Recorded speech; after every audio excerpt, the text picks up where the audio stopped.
नमस्कार, मेरा नाम विशाल सिंह है और मैं स्वागत करता हूँ आपके अपने चैनल यूपीएससी फीवर में।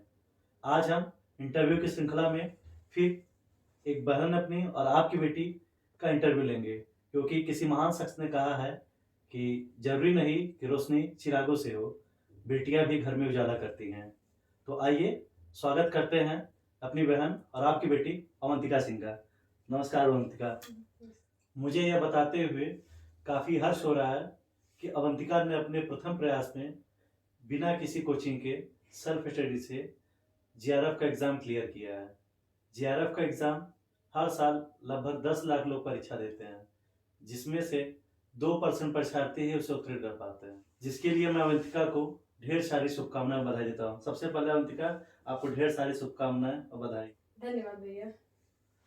चयनित होने के बाद कैसा लग रहा है आपको? अच्छा लग रहा है। तो आप अपने बारे में जरा कुछ हमारे व्यूअर्स को आप मुझे बताएंगी? जी हम बहराइच से हैं, उत्तर प्रदेश के बहराइच जिले से, और प्रारंभिक शिक्षा मेरी मेरे गांव से ही हुई है। स्नातक मेरा लखनऊ विश्वविद्यालय से है और हिंदी साहित्य से परास्नातक मेरा दिल्ली विश्वविद्यालय से है। तो गांव से दिल्ली तक का और उसके बीच में लखनऊ विश्वविद्यालय से ये कैसा सफर रहा आपका? सफ़र बहुत ही खूबसूरत पड़ावों से भरा रहा है, जिसमें मैंने हर पड़ाव पे कुछ ना कुछ अच्छा ही सीखा है और आज उन्हीं का परिणाम सामने है। अवंतिका, फिर जीआरएफ ही क्यों? क्योंकि एकेडमिक्स में ही आगे जाना था और हिंदी साहित्य मेरा बहुत प्रिय विषय रहा है, तो उसी क्षेत्र में आगे कुछ करना था, तो बस जेआरएफ हो गया है। अब आगे पीएचडी करनी है और इसी में आगे जाना है। तो अवंतिका, इसकी कुछ रणनीति आप बताएंगे हमारे व्यूअर्स को कि आपने क्या पढ़ा, कहाँ से पढ़ा, कौन से नोट्स पढ़े और क्या क्या कठिनाइयाँ हुई? रणनीति ईमानदारी से मेहनत के अलावा और कुछ भी नहीं हो सकती है, और सही दिशा में प्रयास करना बहुत ज़रूरी है। और रही बात किताबों की, तो अगर हिंदी साहित्य की कुछ बेसिक कॉन्सेप्ट की बात की जाए, तो उसके लिए विश्वनाथ त्रिपाठी की हिंदी साहित्य का सरल इतिहास एक पुस्तक आती है, जो मैंने बेसिक्स के लिए पढ़ी थी। उससे आगे डॉक्टर राम स्वरूप चतुर्वेदी की एक हिंदी साहित्य और संवेदना का विकास, ये एक पुस्तक आती है, जो हिंदी साहित्य की गहरी समझ बनाने के लिए बहुत अच्छी किताब है। इसके अलावा अगर सिर्फ जेआरएफ ओरिएंटेड होकर पढ़ना है, तो दृष्टि पब्लिकेशन की जो हिंदी साहित्य की किताब आती है, वो बहुत हेल्पफुल है, बहुत ज़्यादा हेल्पफुल है, और मैंने ज़्यादातर पढ़ाई उसी से की है। तो आपको क्या लगता है कि किस पेपर में, पेपर फर्स्ट में या पेपर टू में हमारे परीक्षार्थियों को जो तैयारी कर रहे हैं अभ्यर्थी को, उसमें ज़्यादा मेहनत करने की ज़रूरत है? देखिए, दोनों ही पेपर महत्वपूर्ण हैं, लेकिन पेपर 1 को कम नहीं आंकना चाहिए, और उसकी तैयारी, मतलब उसमें आप एक अच्छा खासा स्कोर कर सकते हैं, तो उसकी तैयारी अच्छे से करनी चाहिए। बाकी सब्जेक्ट तो अपना है ही। तो आप अपना पेपर फर्स्ट और पेपर टू में जो है मार्क्स बता सकती हैं हमारे व्यूअर्स को? पेपर 1 में मेरे 26 क्वेश्चन सही थे, और पेपर 2 यानी सब्जेक्ट में मेरे 77 क्वेश्चन सही थे। तो आपने अभी हाल में क्रेट भी क्वालिफाई किया है, जी। जिसमें आपका रैंक कितना है? मेरी रैंक 4th थी उसमें। तो आप मेरे व्यूअर्स को क्रेट के बारे में कुछ बताएंगी? क्रेट इलाहाबाद विश्वविद्यालय का पीएचडी के लिए एंट्रेंस एग्जाम होता है, तो उसके लिए एक एंट्रेंस टेस्ट पास करना होता है, उसके बाद इंटरव्यू होता है, और फिर उसके हिसाब से रिजल्ट आते हैं। आप मुझे अवंतिका ये बता सकती हैं कि अभ्यर्थियों से यहाँ चूक होती किस में है, किस पेपर में? असफलता के कई कारण हो सकते हैं।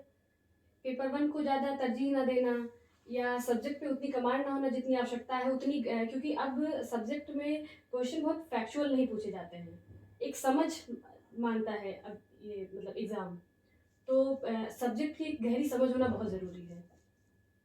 तो अवंतिका, आप मुझे ये बता सकती हैं कि कितने घंटे की पढ़ाई कंपलसरी है इस एग्ज़ाम को निकालने के लिए? अ, बस कंसिस्टेंसी होनी चाहिए, डेली पढ़िए आप। 5-6 घंटे अगर आप डेली देते हैं, तो रिज़ल्ट मतलब पॉज़िटिव ही रहना चाहिए। मतलब आदमी को अपना डेली रूटीन में पढ़ाई 5 से 6 घंटे हाँ, रखना चाहिए। और कंसिस्टेंसी बहुत ज़रूरी है। जी, भले जी। आप 2 घंटे पढ़िए, लेकिन रोज़ पढ़िए। जी। तो अवंतिका, आपको इसका मोटिवेशन मिला कहाँ कि आप आपको अपने आपको एकेडमिक्स में जाना है, आपको जेआरएफ देना है, कल को प्रोफेसर बनना है किसी बड़े से विश्वविद्यालय में। तो इसके इसके लिए मैं तो मानता हूँ कि बिना किसी मोटिवेशन के ये संभव ही नहीं है। तो ऐसा है, आप मोटिवेशन मानते ही किसको हैं? मेरा मोटिवेशन मेरा विषय ही रहा है। मुझे अपने विषय में इतनी रुचि रही है कि मुझे उस विषय में ही आगे कुछ करना था। तो वही मेरे लिए सबसे बड़ी मोटिवेशन रहा है। तो जैसा कि अवंतिका आजकल आपसे बात करके मुझे तो आज थोड़ा सुखद महसूस हो रहा है, क्योंकि कितने अभ्यर्थी ऐसे हैं, आजकल के पेरेंट्स ऐसे हैं कि जिनके लड़के बीटेक ना करें, एमबीए ना करें, तो वो आपको तवज्जो नहीं देते हैं। तो आप ऐसे लोगों के लिए तो आप मिसाल बनेंगे कि जो आपने बहुत बड़ी बात बोली, और जिसको मैं अपनी भाषा में बताऊं कि आप अपने विषय के प्रति अगर ईमानदार हैं तो वह विषय आपको राजा बना के रखेगा। क्या मैं सही हूँ? जी बिल्कुल। तो रिजल्ट वाला दिन अवंतिका तुम्हारा कैसा रहा फिर? रिजल्ट आने वाला था तो पता भी नहीं था कि रिजल्ट आने वाला है, लेकिन जब पता चला कि हाँ आ गया है तो देखते वक्त घबराहट थी कि हाँ क्या होगा, लेकिन पता चला और एहसास भी नहीं था कि कुछ बड़ा हुआ है। जब फोन आने लगे लोगों के, दोस्तों के, घर वालों के, तो लगा कि हाँ कुछ हुआ है। तो अवंतिका, इसमें मॉक टेस्ट वगैरह का कोई रोल होता है? आपने कोई मॉक टेस्ट वगैरह दिया है? मॉक टेस्ट एक एनडीए अभ्यास करके एक ऐप है ऑनलाइन, उस पर टेस्ट आप दे सकते हैं। उस पर मैंने कुछ टेस्ट दिए हैं। बाकी previous year question paper solve करना मतलब हेल्पफुल रहता है। बाकी ऐसी कोई किताब सॉल्व नहीं की है, बस दृष्टि वाली किताब में ही जो क्वेश्चन थे प्रीवियस ईयर के वही सॉल्व किए हैं। तो अवंतिका, आपका पसंदीदा लेखक कवि ये कौन है? पसंदीदा लेखकों में मेरे बहुत से हैं। वैसे मेरी गद्य साहित्य में विशेष रुचि है।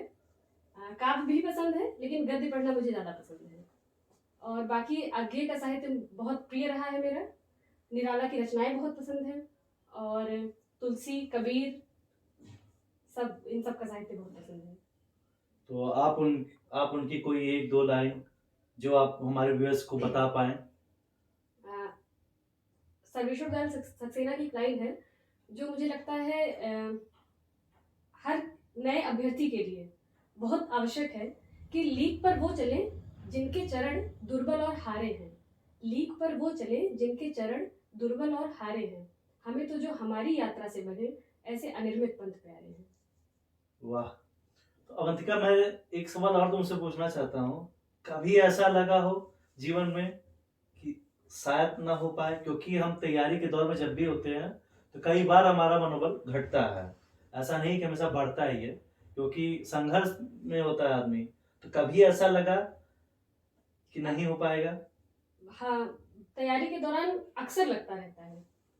कभी आप पॉजिटिव होते हैं, कभी आप नेगेटिव होते हैं। कभी लगता है हो जाएगा, सब बहुत आसान है, कभी लगता है बहुत मुश्किल है, लेकिन वो मैनेज करना भी धीरे धीरे आ जाता है।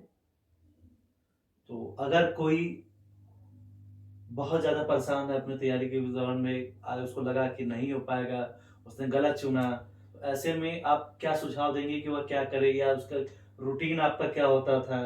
कुछ अलग से कुछ मेडिटेशन वगैरह आप करती थी, क्या करती थी दिमाग को एकाग्र और शांत रखने के लिए?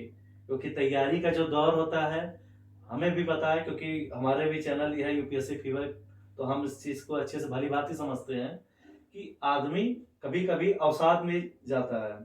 तो आप उसके लिए अब क्या बता सकते हैं हमारे व्यूअर्स को कि वो क्या पढ़ सकते थे, कौन सी चीज़ों को देखे, जाने, समझे? किसी के अंदर भी सबसे बड़ा मोटिवेशन जो होता है वो उसके अंदर खुद ही होता है, वो उसको कहीं बाहर से नहीं मिल सकता है। तो बस स्वयं पर विश्वास करना बहुत ज़्यादा ज़रूरी है। अपने ऊपर विश्वास करिए और अपनी क्षमता को पहचानिए और उस हिसाब से आगे बढ़ते जाइए। अवंतिका, जब हम तैयारी के दौर में होते हैं तो हमारे मेहनत और लगन के साथ साथ हमारे पीछे हमारा परिवार, हमारे मित्र, सबका योगदान होता है, और मैं कहूँ तो साथ बराबर का योगदान होता है। तो आपके परिवार का योगदान क्या रहा? देखिए, पढ़ाई के दौरान अगर मतलब घर से सकारात्मक ऊर्जा मिलते रहना बहुत आवश्यक होता है। तो इस मामले में बहुत ज़्यादा ब्लेस्ड हूँ कि मतलब मुझे लगता है कि परिवार के मामले में नहीं, अब तक मुझे लाइफ में जो भी मिला है उस मामले में मैं ब्लेस्ड ही हूँ। चाहे वो टीचर्स हों, चाहे वो दोस्त हों, चाहे वो सीनियर्स हों, चाहे वो परिवार हो, हर मामले में।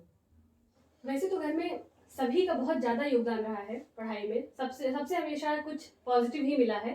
कभी किसी ने मतलब बिल्कुल भी डीमोटिवेट नहीं किया है, हमेशा हौसला ही बढ़ाया है। लेकिन इसमें अगर विशेष योगदान अगर की बात की जाए तो मेरी माता जी और मेरी बड़ी दीदी, उनका बहुत ज़्यादा योगदान रहा है। ये उन्हीं के संघर्षों के बनाए हुए रास्ते हैं जिन पे आज हम इतनी सहजता से चल पा रहे हैं। जब बड़ी दीदी बाहर पढ़ने गई तो घर पे कोई तैयार नहीं था। माताजी ने सबसे लड़ के भिड़ के पिताजी को तैयार किया। फिर बड़ी दीदी बाहर गई और वहीं से हम सब भाई बहनों के जाने का रास्ता बाहर खुला। और शायद तब हमारे जाने पर किसी ने मतलब ये प्रश्न ही नहीं उठा कि जाना है या नहीं जाना है, वो तय था कि जाना ही है। तो इसमें सबसे बड़ा योगदान मेरी माताजी का और मेरी बड़ी बहन का रहा है। बाकी पिताजी भी मतलब पिताजी का तो योगदान रहा ही है, लेकिन पहला कदम अगर किसी ने उठाया है तो मेरी माताजी ने उठाया है। अवंतिका, आप जिस क्षेत्र से आती हैं जी। वह क्षेत्र बहुत ही ज़्यादा संपन्न नहीं है, लेकिन वहाँ एक बेटी होने के नाते, एक लड़की होने के नाते आपने जिस तरीके से दिल्ली तक का सफ़र तय किया है, ये वाक़ई में काबिल-ए-पूरा, उसके लिए आपको पूरी-पूरी बधाई और शुभकामनाएँ। तो अवंतिका, आप मुझे ये बता सकते हैं कि छोटे शहरों में ख़ासकर ग्रामीण परिवेश से आने वाली लड़कियों के लिए क्या समस्याएँ होती हैं, क्या चुनौतियाँ होती हैं? और आप अपने उन बहनों को क्या संदेश देना चाहती हैं कि किस तरीके से वो बाधाओं को पार कर आ सकें? घर की सबसे बड़ी बेटी और मैं सबसे छोटी बेटी, हम दोनों में 13 साल का अंतर है हमारी उम्र में। तो उनके बाहर जाने से लेकर मेरे बाहर जाने तक इतने ही समय में मैंने बहुत परिवर्तन देखा कि हाँ, अब लोगों की सोच में परिवर्तन धीरे-धीरे आ रहा है। उनके समय में मुझे नहीं याद कि हाँ, उनके साथ कोई भी हमारे समय की मतलब उनके समय की कोई भी लड़की बाहर पढ़ने गई थी। लेकिन मेरे साथ मेरी बहुत सी सहेलियाँ ऐसी हैं जो बाहर पढ़ने आईं और सब बाहर पढ़ रही हैं, कुछ अच्छा ही कर रही हैं। तो अब परिवर्तन आ रहा है, अभी बहुत परिवर्तन की आवश्यकता है, लेकिन काफ़ी कुछ परिवर्तन आया भी है। अवंतिका, जब आप कल को किसी प्रख्यात विश्वविद्यालय में प्रोफ़ेसर साहिबा रहेंगी, तो आपका सबसे ज़्यादा ध्यान बेटियों की शिक्षा पे, क्योंकि सरकार हमारी महिला सशक्तिकरण की बात करती है, वुमेन एम्पावरमेंट की बात करती है, और आपको क्या लगता है कि अभी सरकार को किस चीज़ में ज़्यादा काम करना चाहिए? सरकार को किन विषयों पे ज़्यादा ध्यान देना चाहिए? आप इसके लिए क्या करेंगी? प्रशासन के स्तर पर अगर देखा जाए तो प्राथमिक शिक्षा में सुधार की बहुत ज़रूरत है और अगर समाज के स्तर पर देखा जाए तो मानसिकता में बदलाव की बहुत आवश्यकता है और इसके लिए बेटियों को पढ़ाने के साथ साथ ये और भी ज़रूरी है कि अपने बेटों को एक अच्छी और स्वस्थ शिक्षा दी जाए। अवंतिका, आपका जवाब सुनकर यही प्रतीत होता है कि आप आने वाले समय में वह शिक्षिका बनेंगी हमारे देश की, जिसकी हमें ज़रूरत थी, जिसकी इस देश की ज़रूरत है। उसके लिए आपको ढेर सारी शुभकामनाएँ, और मैं आपके उज्ज्वल भविष्य की मंगल कामनाएँ करता हूँ। लेकिन जाते-जाते मेरा आपसे एक आखिरी सवाल है, आपकी कोई पसंदीदा हॉबी क्या है? मुझे उपन्यास पढ़ना पसंद है और पुराने गाने सुनना पसंद है, फ़िल्में देखना पसंद है। बाकी भविष्य में मुझे कथक सीखना है, एक हॉबी के तौर पर। आपका पसंदीदा उपन्यास?